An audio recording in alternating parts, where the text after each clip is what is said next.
बिनती छौ से रबाली भर दे न गोद खाली।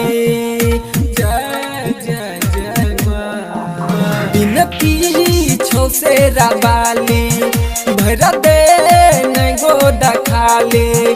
अब केकरा से दुख सुनैयोगे बस ये तने अरजी लगाई दही गे बाझिन के तू मामी बनाई दही गे।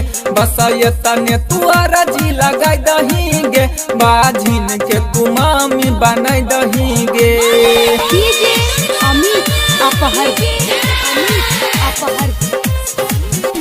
Recording by AB music present.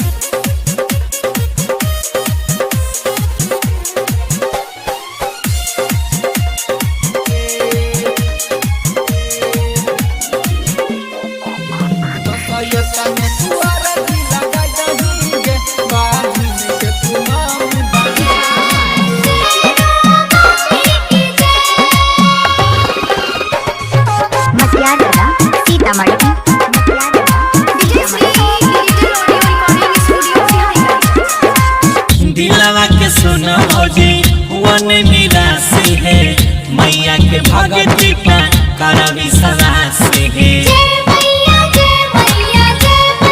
जय जय मैया दिलवा के सुनो भौजी वन निराशी है मैया के भगती पा करवी सवासी है।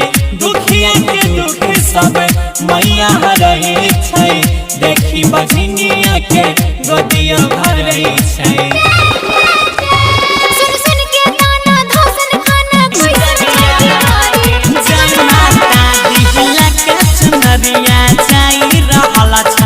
सब मैया नगरिया रे चम चम चमकै बल चुका बुकिया पूजा करे पुजरिया रे। भजन सुनावे कोई मैया के रिझावे देखे धूप बत्ती चारो ओरी गमकै छै रे रे रे।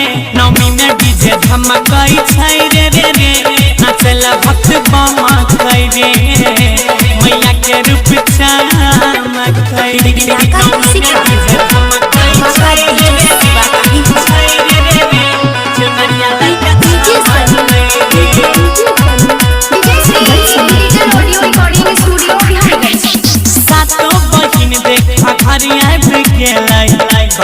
जग कल्याण हो बाछिन के गोद भरे करी के काया माई के महिमा महान हो। जय जय माँ सातो बहिन देखा घरिया करेले जग कल्याण हो। सगरे बाजे गौरव या जय के गाना